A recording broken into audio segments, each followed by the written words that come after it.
A while back, I won a hardcore Nuzlocke where I didn't evolve any of my Pokemon. I did win. But something about my victory didn't sit right with me, so I figured I might as well give it another go.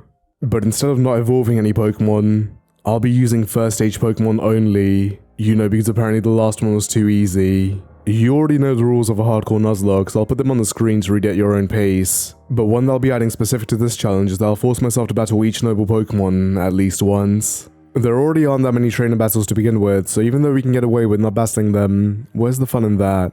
Also, this time I won't be banning all EV items, but rather Grit Rocks and Grit Pebbles. This means that we'll at least be able to bring our EVs up to 6, but we won't be able to max them out. Trust me, we'll need it. And finally, I'll only be allowed to use First Stage Pokémon, but I'll only be using Pokémon with a base stat total of 400 or below. This will prevent me from using Pokemon like Scyther or Standler that technically fit the description, but kind of defeat the purpose of this challenge. That being said, I didn't realize how many Pokemon this would cut from my encounter list, including quite a few that I was actually looking forward to use. But with that, let's get a Pokemon that's eligible. Our starter. We've already been through this. Arceus wants us to shill his merch, the Professor wants us to risk our lives to complete his comic book, and Silene wants us to actually die. So we grab Rowlet and book it out of town to start a new life. I decided to go with the same initial encounters as my last run, Ponyta, Buizel, and Drifloon, as they worked out pretty well last time. But then I learned that Ponyta has a base stat total of 410. 410. I don't recall Ponyta ever being good in any of my runs, and it has a higher BST than many second stage Pokemon. I grab Eevee instead. Moving right to our first battle, Munchlax can actually be a bit of a monster this early on with its massive bulk and decent attack. Drifloon starts off with Hypnosis, you'll be seeing this a lot, and Munchlax uses a rollout doing over half. I can't really afford to switch out this early, so I stay in to use a strong Confusion which does an embarrassing amount of damage. Munchlax was too drowsy to move. I switch into Buizel, and it can move immediately to use an Aqua Jet as Munchlax uses a rollout doing exactly half. But now Buizel can use 2 Aqua Jets back to back to take Munchlax out. This went about as well as I could have hoped for. Could have lost Drifloon, but it's early enough in the game to not worry too much. But further up we hear a war cry that's only befitting of the deity that stands before us. Last time it wiped half of my team, but this time I won't underestimate it and actually leveled up a bit. I'll lead with Drifloon, and Kricketune gets to move immediately using Aerial Ace doing just under half. Drifloon hits Hypnosis. Kricketune loses a turn and Drifloon can use the Confusion. Kricketune loses another turn. Drifloon can use another Confusion, but this time Kricketune pushes through Drowsiness and uses an Aerial Ace with Drifloon just hanging on. Next into Eevee, who takes an Aerial Ace but then can use 2 quick attacks back to back to bring down a literal god. I think I'm relying on Hypnosis a bit too much. But no matter, we're through 2 major boss battles with no losses. Let's see how long that streak lasts. Onto Irida. She already has a Glaceon, who we actually have a pretty bad matchup against. Leading with Psyduck, she gets sucker punched into a non-stab Swift that still does over half. Bubble gives Psyduck another turn, so I switch into Buizel, who gets off an Aqua Jet. Swift does over half, so I switch into Geodude, completely forgetting that the AI moves after the fact, and Powder Snow puts a quick end to her. Into Eevee, who can use an agile quick attack into a regular one, and Eevee tanks a Swift. Eevee takes down its Elder with a final strong quick attack. Geodude never seems to have much luck in my Legends Arceus runs. Yup, it was bad luck that killed her. Let's keep up the quick pace and move right onto our first Noble. The actual boss fight is easy enough, but onto the battle. Psyduck takes a Stealth Rocks and uses Bubble, allowing it to get off a Water Pulse. That's it. Onto the Crimson Islands. Well, Ray thinks we're moving a bit too fast. Ray leads with Mr. Mime and I send out Eevee. Mr. Mime raises its defense with Iron Defense, which allows him to survive 2 quick attacks from Eevee. Zen Headbutt leaves Eevee hanging by a thread and a 3rd quick attack takes it out. Pikachu comes out immediately using a Thunder Shock, putting a quick end to Eevee. Into Rowlet, and Pikachu gets to move again and also gets off a Paralysis. I should have switched out by staying to use Leafage, which doesn't even do half. Thunder Shock even gets a crit. Once again, should have switched, but Rowlet pulls off a strong Leafage, ending this pointless battle. Onto the Crimson Islands. I round up a few more encounters, and we can jump right into our next Volo battle to increase our level cap. Volo leads with Togepi, and I send out Chimchar using a Flame Wheel doing well over half. Tackle from Togepi also does quite a bit. Into Drifloon, and Hex cracks Togepi. Next up is Gibble, and he uses a Twister, not quite doing half. Drifloon misses Hypnosis and takes another Twister.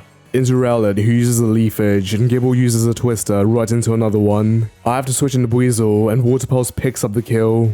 These characters are indeed characters. Toxicroak goes down to a couple of confusions. Next up we have a battle with Ursaluna, who's actually a boss battle that can sneak up on you. With it being so early into the game, it's easy to forget that this thing has a base stat total of 550, and also gets some pretty strong moves as well. I start off with Drifloon, and without missing a beat, Ursaluna uses the Play Rough, which also crits. Goodbye Drifloon. Into Psyduck, who can use an Agile Water Pulse into a regular one, bringing Ursaluna low. And Ursaluna uses an Agile Baby Doll Eyes into a Slash, which also crits. Goodbye Psyduck. Buizel can avenge his fallen friends with 2 Aqua Jets. That actually could have gone worse.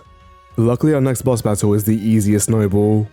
Rowlet takes down its evolved form with an Aerial Ace. With 2 Aerial Aces. Why did they introduce 2 new grass fighting types?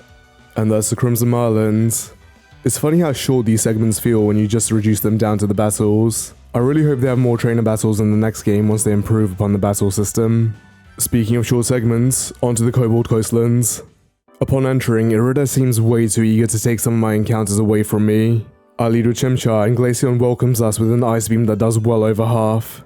I decide to stay in and Chimchar uses an Agile Flame Wheel, also doing half, and Eevee's Quick Attack brings Chimchar low. Luckily it decides to do nothing, giving Chimchar another turn. I figure I need to get rid of Glaceon as soon as possible, so Flame Wheel Laser. Eevee throws by using a Baby Doll Eyes. I can now switch out to Ghastly, who Eevee can do absolutely nothing to, and that's Irida with no deaths. I've done surprisingly well with my encounters so far. A lot better than my last challenge where I was still using evolved forms. I sure hope I'm not jinxing myself. Irida, your Pokemon died for this. Believe it or not, there is nothing else of significance that happens here until the very end. The Misfortune Sisters kidnap a Growlithe in hopes to get some extra screen time, and of course to progress the story, we have to oblige them. Though to be honest, they can be pretty tough as you have to fight all of them back to back. We start off with Clover, and somehow Mr. President moves first, getting off an Icicle Crash. Thankfully it doesn't get a kill, so I first set the Pokemon Wheel to Hippopotas, then use a strong Flame Wheel, one-shotting above my Snow. Next into Coin, and since we set the wheel beforehand, we lead with Hippopotas. Toxicroak moves first using a Mud Bomb, which is pretty annoying as it increases its evasion. Regardless, our own strong Mud Bomb is able to one-shot. Unfortunately, I forgot to set the wheel, which forces Hippopotas out on Rhydon, but it manages to dodge the Stealth Rocks.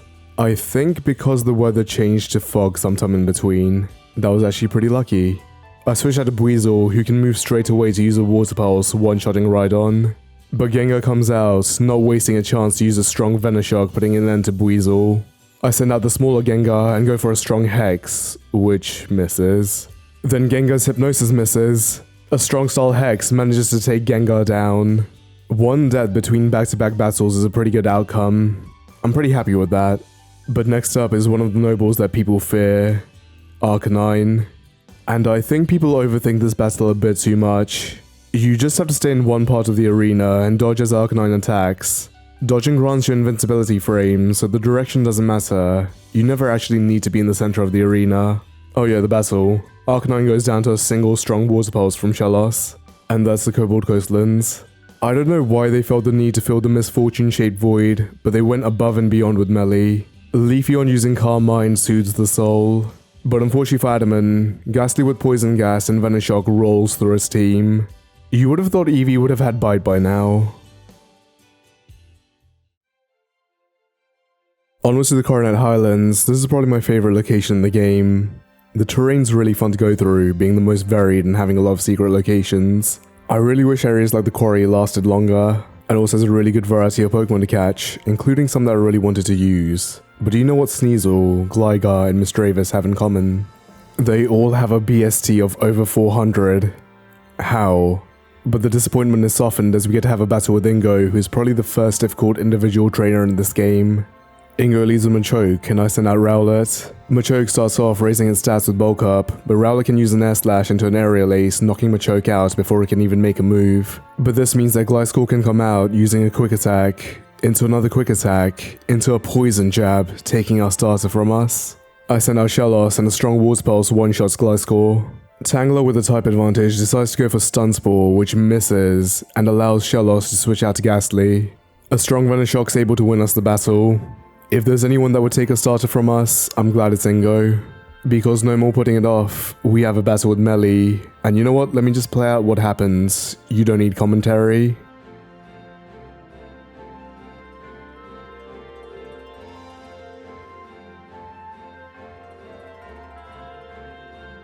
Nine turns. It took 9 turns before I could even select a move. And that's only likely because that Zubat decided to do nothing on the last turn. I really still struggle figuring out how the speed mechanics work in this game. But come on, that was bullshit. Lickitung uses a Bulldoze, doing over half the stun tank, and it finishes Lickitung off with Poison Jab. At least Chimchar only has to take a Venoshock before being able to move. A Flame Wheel brings Skuntank down. Zubat spares Chimchar using Hypnosis, and I can switch out to Ghastly, putting an end to this awful battle. I'm glad that battles can still be difficult, but situations like this just don't feel deserved. Like, you aren't even given a chance to strategize if you don't even get a turn to move. That being said, I'm aware that these games aren't built for Nuzlocks. Just venting. Onto Electrode, and I really do think that this is the hardest Noble. Under regular circumstances, you just need to move around until it gets confused, send in the Pokemon, and throw bombs. But this is a Nuzlocke, where we don't really want to fight it more than once, which means that this battle goes on far longer than it needs to be. Thankfully I'm a pro, onto the battle. I send out Paris, who immediately gets paralyzed. I try to stay in to use a poison powder, but Paris is paralyzed, and gets electrocuted by 2 thunders in a row. I'm honestly surprised I was even able to survive one. Ghastly gets off a poison gas as the Electrode paralyzes her, and a strong Venoshock picks up the kill. I was actually kind of worried there. But it's not over, we still have to throw bombs. Though I picked up a few tricks since my last run.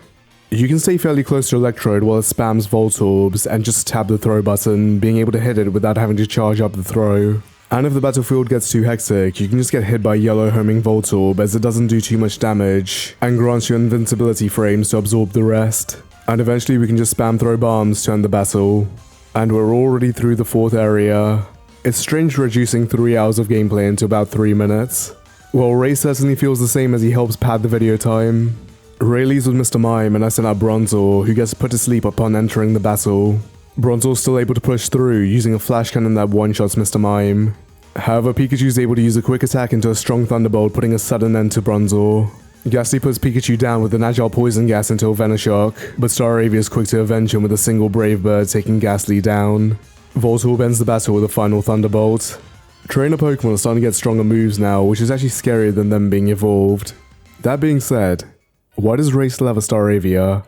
Well, we don't have to wait long before facing fully evolved Pokemon, as upon entering the Alabaster Icelands, we're greeted with a battle by Gayrick. And as expected, we lose Stunky immediately. They were even about to gang up on Chimchar, but Frostless spares his life, deciding to do nothing instead.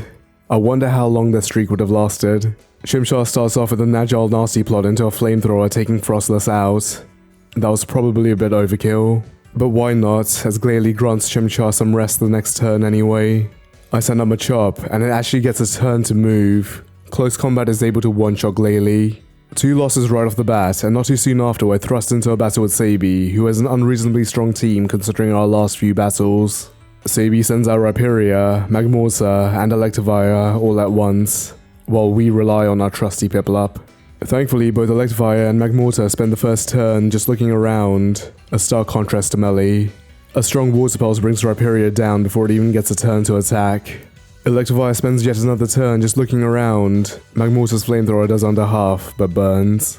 A regular Water Pulse is able to take Magmortar down, but Electivire finally decides to move, finishing Piplup off with a Thunder Punch. Rhyhorn comes out to end the battle with a strong high horsepower. Definitely the best this battle could have gone for me. Truth be told, Piplup was likely never going to come out of that battle alive. But straight ahead, we have another battle, this time against Braviary. Voltorb can move first using an agile Thunder Wave, preventing Braviary from moving the next turn. A strong Thunderbolt isn't quite enough to pick up the kill, but Braviary once again loses a turn. A final Thunderbolt wins us the battle.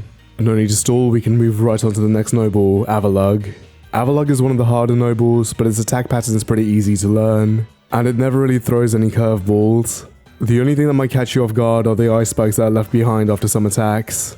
I send him a Chop as it has a type advantage, and somehow this colossal slab of ice is able to outspeed using a strong blizzard, not even giving Machop a chance to move. Whoa, there goes my plan. I send out Rhyhorn, who can now move twice, the first turn using a Rock Smash lowering Avalug's defense, and then a strong high horsepower which picks up the kill. After which we can just pelt it with bombs, with his attacks being quite easy to dodge. And that's the final Noble. Got caught off guard with my chop going down turn 1, but still not really a difficult battle. With the Nobles quelled, the town puts on a rave. However, we get a noise complaint from our neighbor. We're tasked with making peace with Kogita, but we let Adamant take the fall because of the prior bullshit involving Melee. Now we have 2 big battles coming up, and these 2 can catch people off guard with how the difficulty's been up till this point. And well, considering how my Pokemon have been dropping like flies as of late, I'm not too confident. Well, luckily for us, I've altered a rule since my last run, that being that I now allow myself to use grit items. Well, 2 particular ones, Grit Dust and Grit Gravel. This lets us raise our Pokemon's EVs all the way up to level 6, but no further, if we have the items that we need. I think this is a good balance. I banned them earlier as I thought it would make the challenge too easy, but in a game where you have no abilities, no pivot switching, and no holdable items, this is really all we can do to differentiate our Pokemon. And trust me, this late into the game, we need it. Thankfully, gathering these early game grit items is pretty simple, as we can just release the massive stockpile of Pokemon we collected during the course of collecting research for Laventon's manga. I used the dust to raise everyone's bulk to level 3.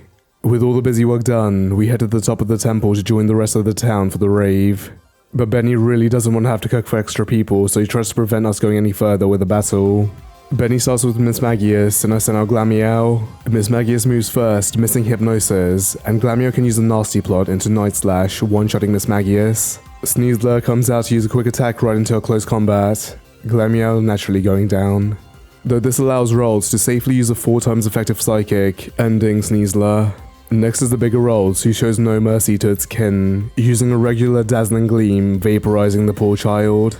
Duskull uses a Shadow Sneak, doing over half, as Benny uses a Retroactive Potion. Another Shadow Sneak, and Gardevoir's Psychic just barely misses the kill. The dust mattered. Another Shadow Sneak puts Gardevoir down. Finally, it's another big Rolls, and there isn't much that Duskull can do, but Gallade has the audacity to use Swords Dance. Duskull goes out with a bang, using a strong Shadow Ball that barely leaves Gallade alive. Psycho Cut brings Duskull down. I really should have put some dust into her special attack. Rufflet cleans up with a slash. Pretty brutal battle, though it's evident how much the dust mattered with there being a few close calls. After all that we had done for him, Kamado had never intended on sharing his potato mochi, so we get dragged into yet another battle. First up is Braviary, and I send out Teddiursa. S-Slash keeps Teddiursa alive, and I switch into Voltorb. An Agile Thunder Wave prevents Braviary from moving. Thunderbolt just misses the kill, but Kamado uses a Retroactive Potion, wasting a turn. This lets Voltorb use an Agile Spark into a Thunderbolt, bringing Braviary down. Snorlax comes out and misses a high horsepower. Voltorb goes for another Thunder Wave, which prevents Snorlax from moving. This move has been working out way too well for me. An Agile Spark into a strong one brings Snorlax below half. Snorlax misses another turn, but Kamado takes no chances, using a Giga Impact, pulverizing Voltorb. Into Riolu, a bulk up and a close combat avenges Voltorb. Clefable's next, using an Agile Calm Mind into Psychic, one-shotting Riolu. I send out Rufflet, using a quick attack, gaining another turn to use Slash, which crits. Clefable uses a Baby Doll Eyes, losing its boosts, but gets another turn to use Psychic, bringing Rufflet below half. I switch out to Rhyhorn as Clefable gets to move again using Baby Doll Eyes. A strong high horsepower ends Clefable. Finally it's Golem, and it goes for a double edge. A high horsepower does just over half. Golem uses an Agile Stealth Rocks into another double edge. Guess it hasn't got ground moves. And a final high horsepower beats the final trainer of the main campaign. Of course, the prize for entry was my dear Rhyhorn. Honestly, didn't even realize he was selected. Thankfully, we just have to bribe Dialga with an Ultra Ball. Having a rave in the temple was a bad idea as we summoned a god who wasn't too impressed with our setup. Also, am I allowed to show this on YouTube? Alright, there's another battle with these guys. Was Charm the true final boss all along? Rhydon goes down to a Water Pulse from Barboach. Gengar gets to move twice, missing his first Hypnosis, and his second Hypnosis. An Agile Earth Power one-shots Gengar. What was the point of this? Back to the top of the temple, and we already know that we can't proceed without this thing in our party. So naturally, if I'm forced to bring Dialga, I'm gonna use Dialga. Palkia demonstrates what a true rave is. Now, if you watched my last video on this game, you'd know how much of a pro I am at this battle. being able to quell the deity before even having a chance to send a Pokemon out. But this time I decided to show some modesty and give it a chance to get tired first, and look how close it was. I sent out Dialga, who survives the Earth Power, and a Roar of Time puts the God of Space down. Throw literally a single bomb, and roll credits. I'm so good at this game.